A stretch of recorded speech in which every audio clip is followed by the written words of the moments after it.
So first, let's introduce the candidates. Board President Leno Reed.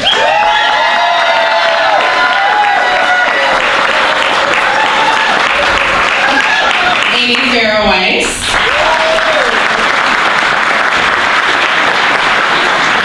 Which former title should I use? Former state senator. That's the last time I was here.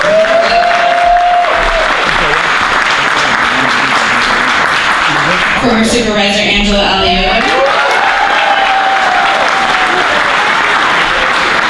And Jane Kim will hopefully be here very soon. So here is what's happening tonight. First of all, we're going to have several rounds, and every round there is a random order that Tony and others went on random.org, which is apparently a thing. So I have a list, so I'll kind of point you guys out. They don't know who's speaking first or last or whatever. We're going to have opening statements. We're going to have 2 rounds where I ask one question, the same question to everyone. Then we are going to have a 3rd round where you have 3 cycles. 2 cycles where candidates get to ask each other questions. You ask a specific candidate a question, they have 2 minutes to respond, you can respond in 2 minutes to their question, and then the original questionee gets a minute. First of all, thank you all very, very much for having me. I'm kind of loud. Can you all hear me? Yeah. Okay. First of all, thank you very, very much for having us here tonight. Really appreciate it. I've spent many nights of my life, my political career and my career as a civil rights attorney in this room debating the important issues of the day. I'm running for mayor of San Francisco because I personally cannot believe the situation our city is in.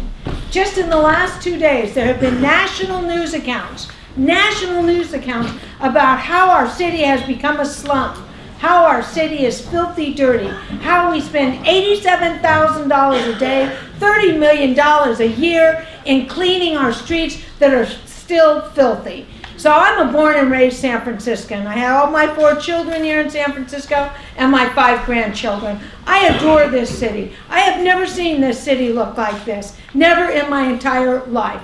I'm of the opinion that if a person isn't doing their job, you should let them go. If DPW doesn't know how to clean this city, we'll find a person that knows how to clean this city. If the other departments don't know how to take care of homelessness, we'll get people that know how to take care of homelessness. I have worked in homelessness since 1988. And when Gavin Newsom and I did it in 2004 to 2011, we housed in permanent supportive housing 11,423 people. Then in 2012, our program that had another 10 buildings in the pipeline moved those buildings and put them into affordable housing instead of housing for formerly homeless. And at that point, the homeless crisis started and became to the point where people are living on the streets in tents. Again, as a San Franciscan, I am running for mayor of San Francisco because of the homeless crisis. That is a disgrace to have our people living on the streets. I'm running because of the crime in our streets, which is beyond proportions I've ever seen in my entire, does that mean over? Yeah. Oh, I thought that meant you got another, okay, got it. I love you all. Sit down now.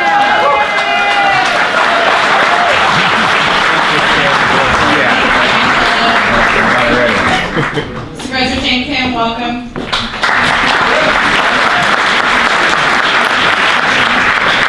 Just to catch you up, we have timekeepers in the front row, and when you hear the ding, your time is up, and when you hear the air horn, that's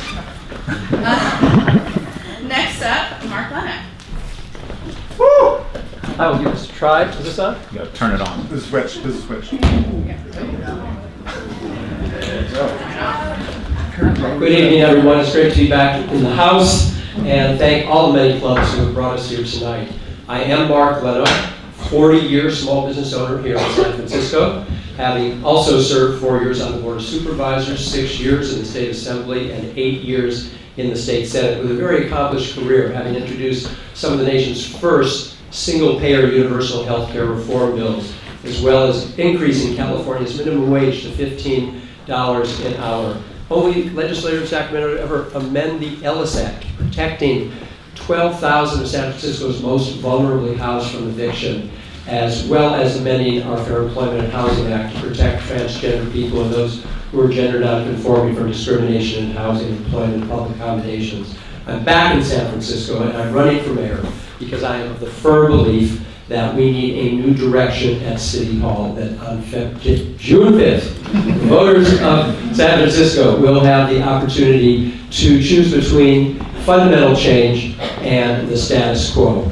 And should I be so fortunate as to be elected mayor, I intend, as I've said before, to shake things up because our crises of homelessness and affordability are literally out of control.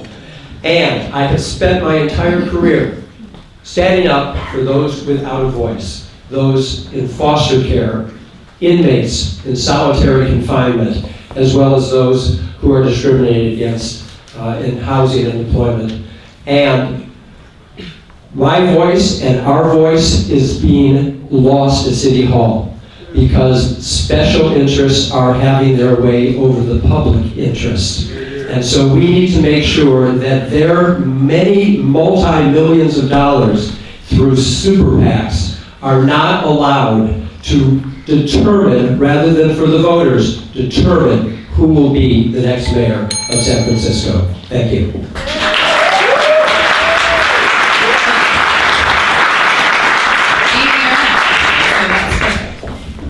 The activist Grace Lee Boggs said, "You cannot change a society until you feel responsible for it." And she also said that we need to be the leaders that we've been waiting for.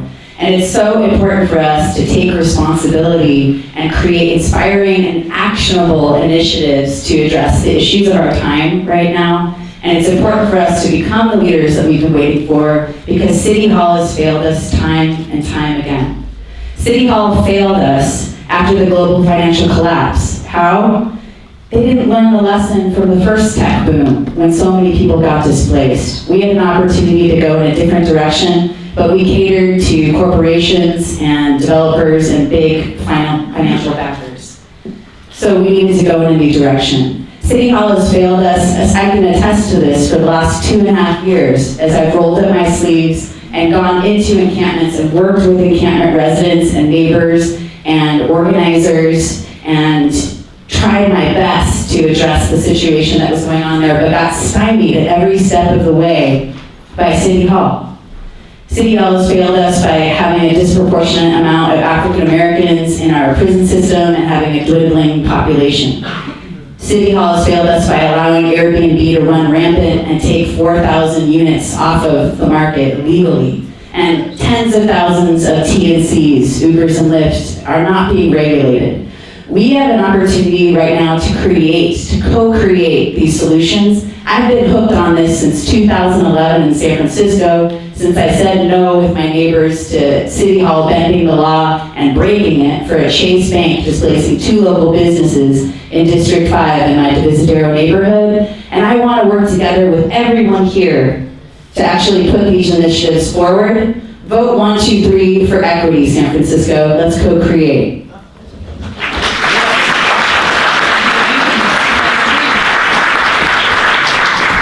Hi everybody, I'm London Breen. I'm president of the San Francisco Board of Supervisors and I'm excited to be running for mayor.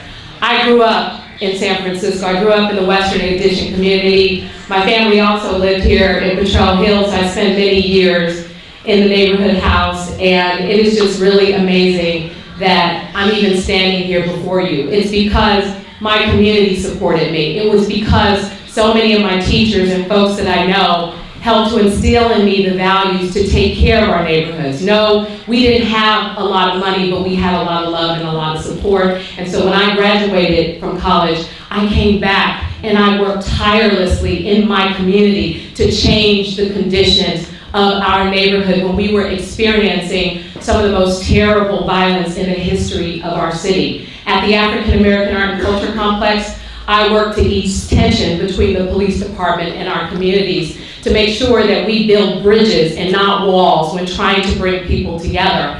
And I never thought that I would run for the Board of Supervisors, never thought I had a chance. And I won. And I have fought for the people of my district and the people of this city with every breath that I breathe. We talk about displacement of the African American community. Well, I pushed and passed neighborhood preference legislation that makes sure that people who live in the neighborhoods where development happens, they get priority so that we don't continue to displace many of our residents who are the ones that need housing in the first place. We need bold, creative solutions to our most pressing problems. I am fearless. I am a risk taker. I don't do this job in fear of losing it. I worked hard for this city, and I will do everything I can to bring bold and creative solutions to some of our most challenging issues in this city if you elect me to serve as your mayor. Thank you.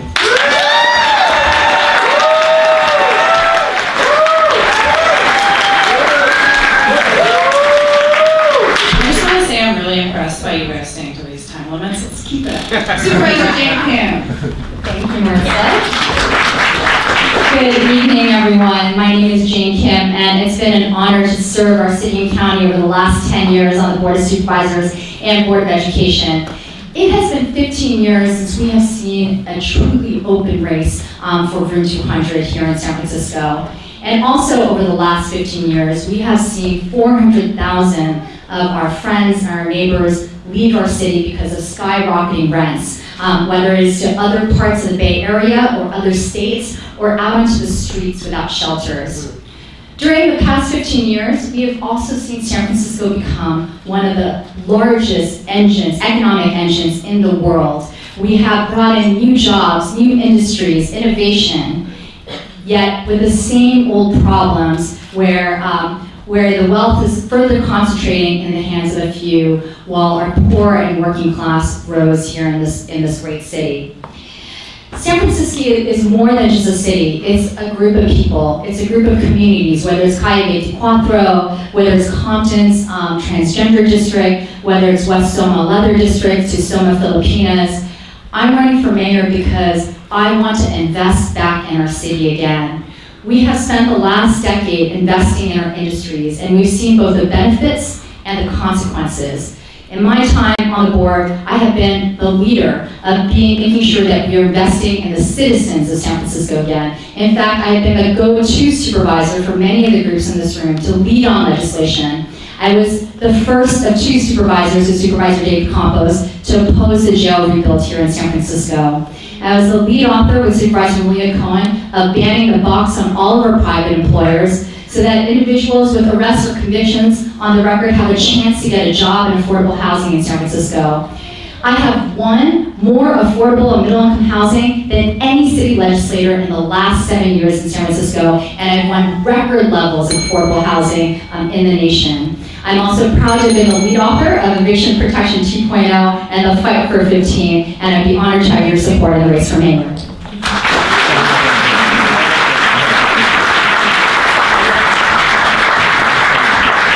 right. But we didn't have to hear the air horn, but we were close. So just to remind everybody, the order is going to be different. It was randomly drawn ahead of time. I have a list in front of me. And for the second round, I'm going to ask you each the same question. Amy Farah Weiss, you're going to be our first respondent. And the question is, what will you do as mayor that no one else will? So there's a few things. Number one, on day one, I want to start working with encampment residents, neighbors, and throughout the city and all our departments to build 20 to 50 transitional villages to treat the encampment crisis like the crisis that it is. Do you hear that? We have an encampment crisis. Do you feel that? Yeah. Do you think that City Hall's been doing anything the last 2.5 years meaningful around that? Yeah, we have the navigation centers, but it's not enough. There are 1,150 people that are on our waiting list tonight. There are 3,000 people without access to a toilet, secure shelter, a place to belong, organization, and a pathway to housing. We can change that together. Another thing, I worked in the medical cannabis field, and it is harder to get access to quality medical cannabis than it is to opioids in our city. I want to change that. I want to make sure that harm reduction programs, that people who are low income, that nursing homes have access to high quality medicinal cannabis, and that we have mindful consumption centers throughout the city. Something that I've been talking about for a long time in terms of affordable housing development is we have 37,000 parcels across the city that can have one or more additional dwelling units added. I have a program, a framework, that we can build 1,000 of these additional dwelling units, and they can be geared towards our workforce and our families with children in SFUSD, and they can create jobs for locals in San Francisco. So that kind of connect the dots approach is something that I'm really, really passionate about. I also want to invest in mental health. I have a background in mental health and transitional housing. I know how to heal our transitional shelters. I know how we can do community integrated health, and we don't need to pour money into DPW and SFPD to do it.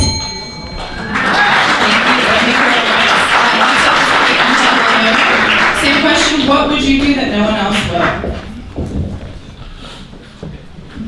Okay, I want to quickly read this article that was the NBC investigative report last night, which, by the way, went national. I was called by several of the different national networks to discuss this on tonight's news. It is absolutely heartbreaking to me. It says the NBC Bay Area Investigative Unit surveyed 153 blocks of downtown San Francisco in search of trash, needles, and feces. The investigation revealed trash littered across every block. The survey, they also found 41 blocks dotted with needles and 96 blocks sullied with piles of feces. This is one of the most beautiful cities in the world.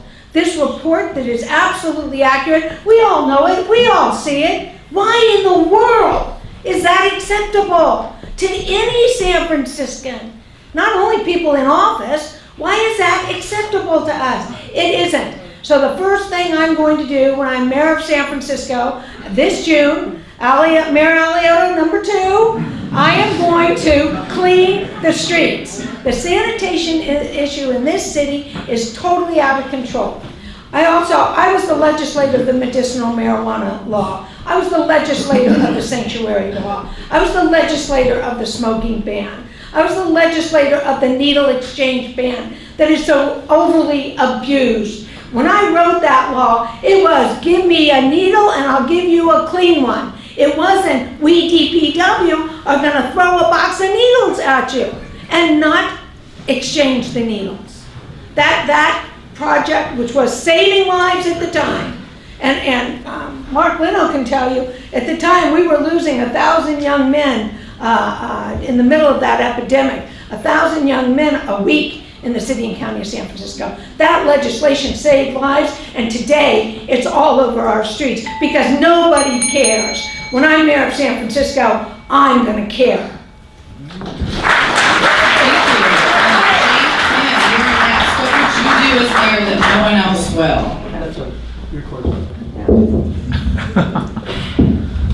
I'm going to make childcare and early childhood education affordable for every family in San Francisco. And I'm already doing that. I've introduced a $130 million revenue for the June 5th ballot that's going to raise money to, first of all, take 2,500 homeless and low-income families that are currently on the wait list for childcare today off completely with childcare immediately. We're going to raise subsidies for the first time for middle-class families that make up to $200,000 a year so they can afford childcare and early childhood education, so that parents can continue to work and pursue meaningful careers, and we can ensure that children are ready to learn when they walk into the halls of their first kindergarten classroom. I think it's also important to talk about our record. I led the fight to make San Francisco the only city in the nation to make community college free for all of our residents, regardless of age, income, or any type of GPA. And I also will continue my record of fighting for more affordable middle-income housing. I don't say yes to the first deal that walks into the room. I fight hard, and I've also not had to oppose any development in my district because I've been able to work with developers to maximize their contribution to build housing for all of us, while ensuring that we build more housing as this region continues to grow. My work will also ensure that we continue to fight the stem in evictions. I was proud to author Eviction Protection 2.0 with all of you in 2015, and since then, we've seen a dramatic reduction in low-fault evictions where landlords used to be evicting for leaving your baby strollers in the common area, for repainting your bedroom walls, or in Chinatown, leaving your laundry hanging out of your window. And we instituted a 5-year vacancy rent control if you institute an owner move and eviction. A 5-year vacancy rent control where landlords cannot raise rent for 5 years if they put an OMI in place into your unit. That is the type of work that will continue. And finally, we absolutely must be addressing the homelessness crisis on our street. And as mayor of the city over the last, as mayor of the city, I'll ensure that we will have navigation centers throughout our city to address this issue. Thank you. Yeah.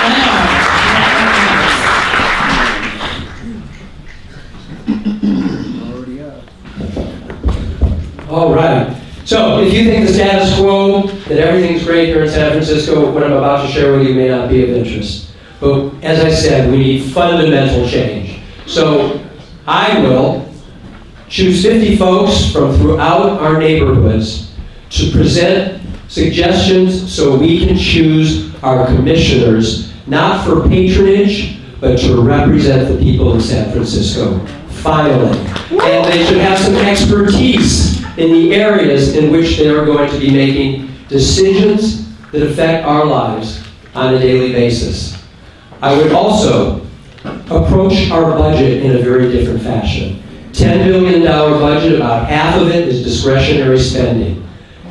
If we could squeeze 1 or 2 or 3% of greater efficiency, does anyone doubt that there's not maybe that much waste, fraud, or abuse in it? We could have 50, 100, or 150 million additional dollars to spend on cleaning up the mess in our streets. And if we don't get people into housing, off the streets, that mess is going to continue. We'll clean it up and it'll be back again tomorrow. Step 1 is get the human suffering off the streets. And then, so that would be through a zero-based budget process. We rebuild the budget every year. We don't just take last year's budget and add on to it. Let's take out what's not working. Sometimes we find out programs don't even exist. Department heads have programs there just to fluff their budget. And then additionally, these problems we're talking about, homelessness,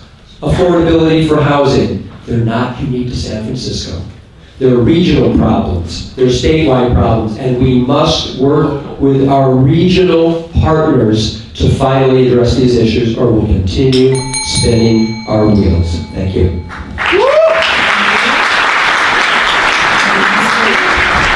Thank you. Last but certainly not least. The thing is, I will put forth bold, creative solutions, and I will take risks.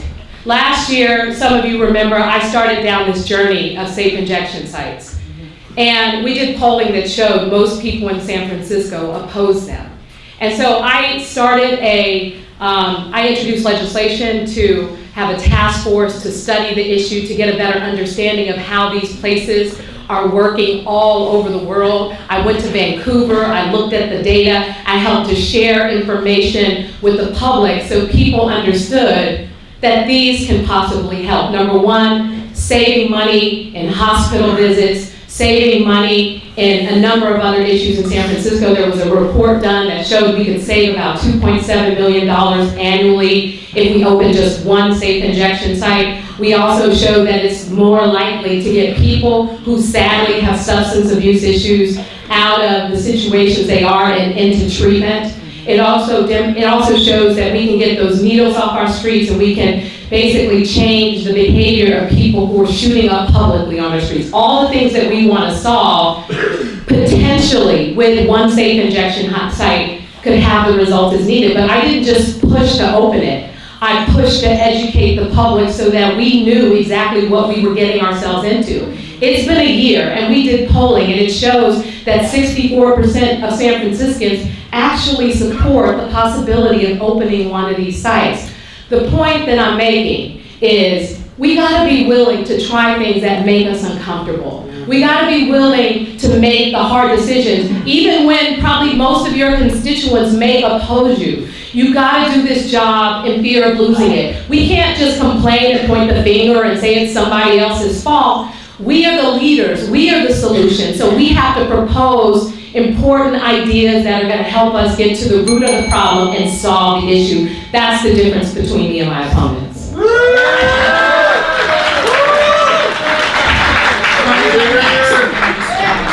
You're going to be next. First up in this next. So, that was good. Everyone was following time. We're having fun. So, one more question from me for each of you, and then we're going to get to question each other. So, Mark Leno will be first.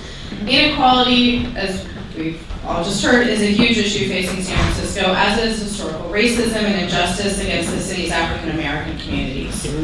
What specific policies will you propose to address this? Certainly. So inequality, injustice, I see them in a few different categories. Certainly economic injustice, inequality, criminal justice, injustice, inequality, as well as social inequality. So when I was in Sacramento in the State Senate, I introduced legislation that would reduce 6 non-serious, non-violent crimes from felony to misdemeanor. Why this is important is because with a felony on one's record, inequality is rampant. You can't live with your mother if she receives any public assistance for her housing with a felony on your record. You'll never get a higher education because a Pell Grant, a Cal Grant will be out of reach with a felony on your record. Additionally, if you can find work, it will be a minimum wage job for a lifetime. And so that legislation became Prop 67, 47, 60% of Californians supported this, and it also allows up to 1 million Californians to be able to get that felony off their record, replace it with a misdemeanor, and give them a new lease on life so they can pursue equality, so they can pursue justice in their life. Here in San Francisco, we have local hiring requirements for the building trades, but we don't do outreach, education, and local hiring in other industries.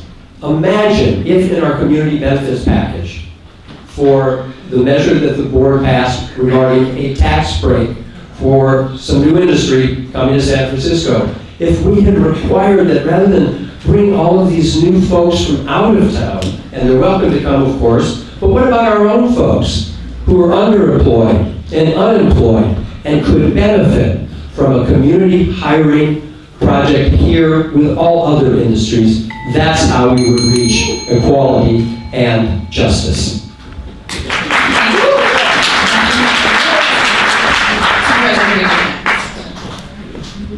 Thank you.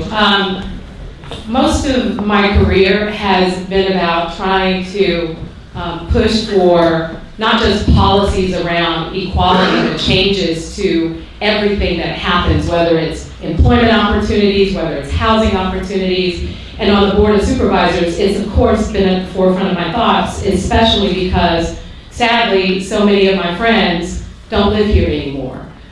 They can't afford to live here anymore. And sadly, because of a lot of the violence that has existed in my community for so many years, I have lost friends. I have had friends and family members who are in the criminal justice system, and so every single day, the work that I do at the Board of Supervisors is about equality. Most recently, I introduced legislation to get rid of the fines and fees that sadly people have to deal with after they've served their debt to society and they get out of jail. They are layered with debt.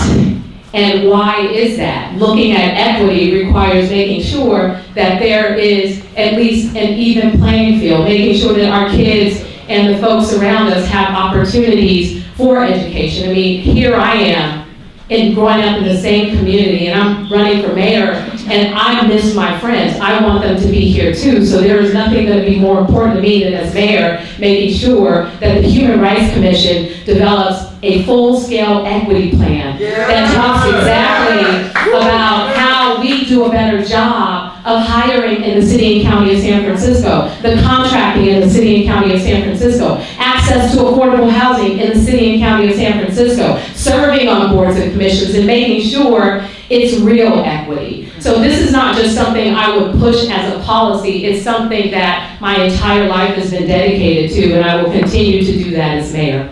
Want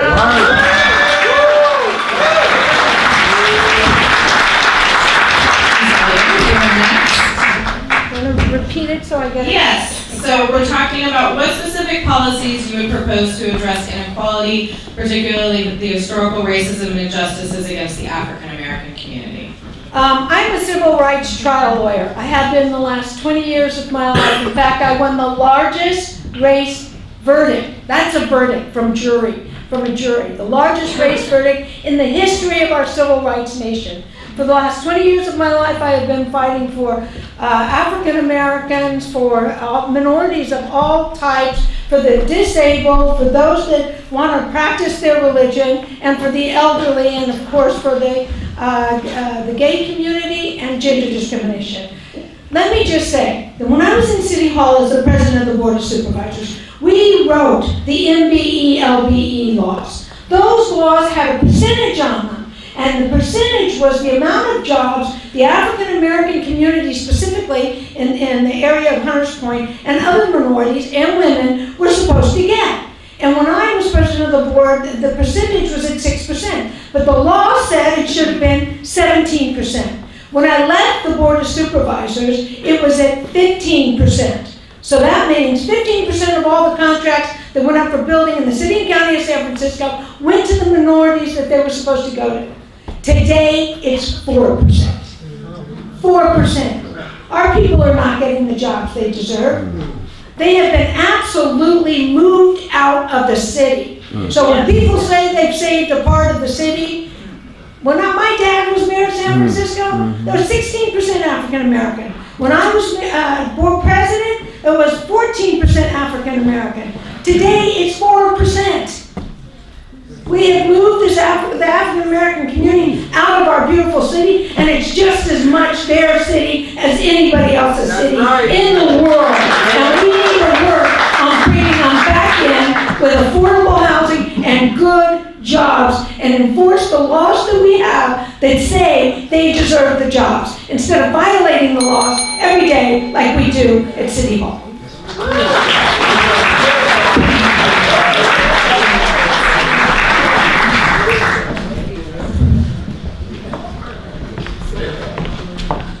I have often said this, but I'm a product of the Black civil rights movement here in this country, and let me explain why.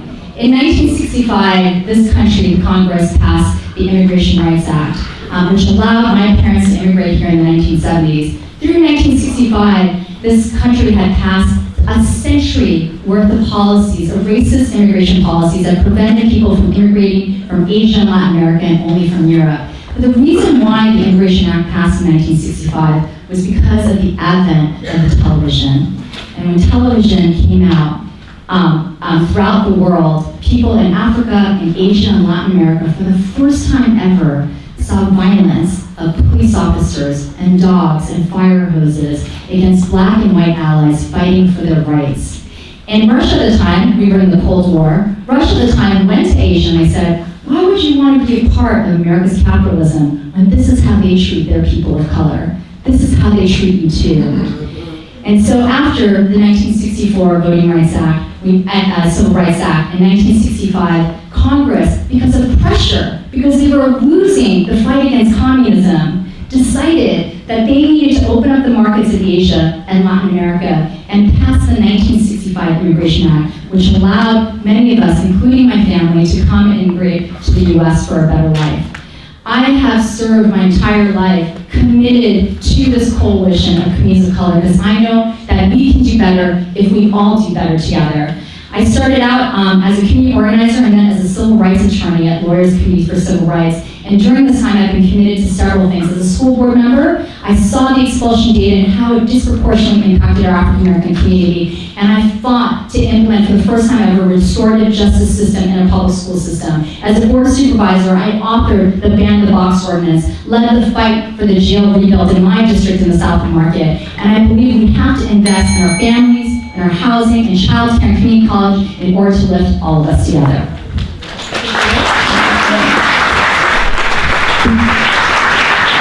Economic justice and reparations for the African American community is part of my platform because it's time for San Francisco to take a really good look in the mirror and to atone for and repair the institutionalized racism of redlining, of the redevelopment that devastated the thriving Fillmore community back in the 60s and 70s. How do we do that? How do we heal this racial and economic oppression that has happened? One thing that we can do is that we can extend certificate of preferences to the grandchildren of the original holders. So that's something that we can do, which gives people priority when they apply for it. So we have done that. We extended it to grant. So that's something that happened recently. Wonderful. So that's something that was, let's talk about that, because that's something that I heard is still on the table. Another thing that we can do is we can do a universal basic income project for people who are earning who are paying more than 50% of their income for rent. We can work with 100 African American families with kids in the SFUSD program, and we can pilot that program.